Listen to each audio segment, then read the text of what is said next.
আসসালামু আলাইকুম রহমতুল্লাহি অবরাকাতুহু। প্রিয় ভাই ও বোনেরা, কেমন আছেন সবাই? আশা করি অনেক অনেক ভালো আছেন। একটা নিউজ দেওয়ার জন্যে মূলত ভিডিওটা করা হচ্ছে।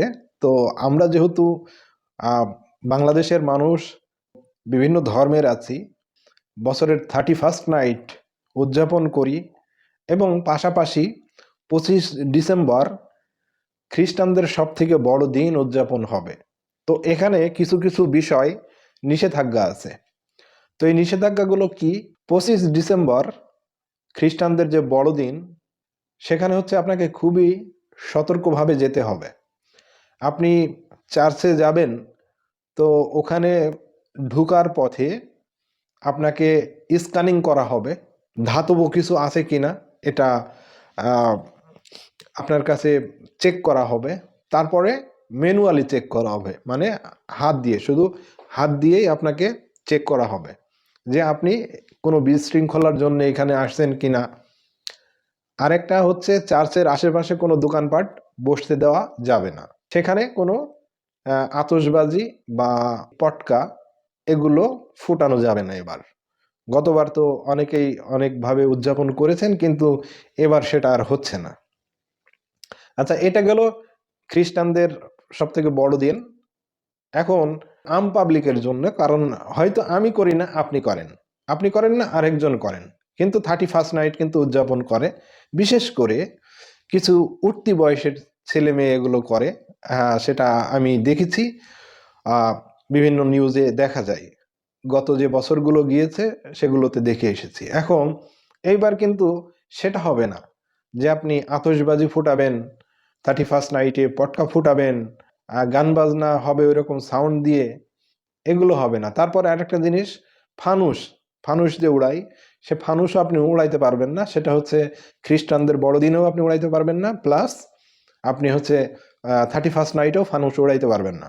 কারণ এখানে হচ্ছে বাংলাদেশের যে পরিস্থিতি এখন, সেই পরিস্থিতি অনুযায়ী আহ, ঢাকার মহানগর পুলিশের পক্ষ থেকে এক বিবৃতি দিয়েছে যে এবার এইসবগুলো করা যাচ্ছে না। তারপরে আপনি ঢাকা বিশ্ববিদ্যালয়ে আপনি যদি ঢুকতে চান, তাহলে অবশ্যই আপনার আইডি কার্ড থাকতে হবে, অন্যথায় আপনি সেখানে ঢুকতে পারবেন না। এবং হাতিরঝিল, গুলশান এইসব অঞ্চলে চলাফেরা করতে হবে, সাথে আইডি কার্ড রাখতে হবে। সেটা হচ্ছে খ্রিস্টানদের বড়দিনেও আপনাকে আইডি কার্ড সাথে রাখতে হবে। এবার আপনি 31st নাইটে আপনার আইডি কার্ড রাখতে হবে, এবং খ্রিস্টানদের বড়দিনে আপনি ব্যাগ নিয়ে যেতে পারবেন না। হুম, সিঙ্গেল যেতে হবে আপনাকে। আর 31st নাইটে বেশি রাত পর্যন্ত আপনি মানে ওইভাবে ব্যাগ ট্যাগ নিয়ে সাঙ্গ নিয়ে দল বেঁধে যাবেন, ওইরকম সুযোগ কিন্তু এবার থাকছে না। এবং খ্রিস্টানদের বড়দিনে ওখানে হচ্ছে সাদা পোশাকের গোয়েন্দারা থাকবেন এবং ইউনিফর্ম পরা গোয়েন্দারা পুলিশ থাকবেন। তারপরে প্রথমে চার্চটাকে ডগ স্কোয়াড দিয়ে পর্যবেক্ষণ করা হবে। আর 31st নাইটে আপনার বিপুল সংখ্যক পুলিশ টহল দিবে। ধরেন 31st নাইটে আপনি বের হলেন একটা প্রয়োজনীয় কাজে, তো আপনি যাওয়ার সময় অবশ্যই যথাযথ ডকুমেন্টসগুলো আপনার সাথে নিয়ে তারপরে বের হবেন। তা না হলে কিন্তু আপনি বিপদে পড়ে যেতে পারেন। এই এই তো মূলত ছিল যে এইবার 31st নাইটে আহা অনেকেই উদযাপন করতে পারবে না। কারণ আমি দেখেছি বিগত বছরগুলোতে আতশবাজি ধুমসে ফুটাইতো। হ্যাঁ, আকাশে শুধু আতশবাজি, 11টা 59 মিনিটে শুরু হয়ে যেত, এরকম একবারে 12টা 1 2 পর্যন্ত চলতো। তো এবার আর সেটা হচ্ছে না। আর আরেকটা বিষয়, গুরুত্বপূর্ণ বিষয়, এই যে দুটো প্রোগ্রামকে কেন্দ্র করে আপনি ফেসবুকে উল্টাপাল্টা পোস্ট দিলে সেগুলো কিন্তু মনিটরিং হচ্ছে বর্তমানে সোশ্যাল মিডিয়ায়।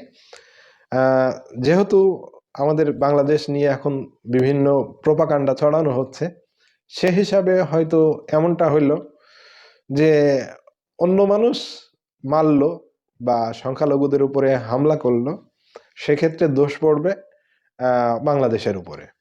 এমনি তো ভারত সংখ্যালঘুদের উপরে নির্যাতন না হয়েই বলছে যে নির্যাতন হচ্ছে। সেই হিসাবে এই কারণে এইবার হচ্ছে কড়া নিরাপত্তার ব্যবস্থা জোরদার করেছেন। তো ফেসবুকে উল্টাপাল্টা পোস্ট করা থেকে বিরত থাকবেন, হয়তো এমনও হতে পারে যে আপনার পোস্টটা যদি ওরকম ভায়োলেট থাকে তাহলে আইনানুগ ব্যবস্থাও কিন্তু নেওয়া হতে পারে আপনার বিরুদ্ধে। সবাইকে বিষয়টা সতর্ক করার জন্য ভিডিওটা তৈরি করলাম মূলত। তো এই আর কি ছিল। সবাই ভালো থাকবেন, সুস্থ থাকবেন। আসসালামু আলাইকুম রহমতুল্লাহি ওয়া বারাকাতুহু।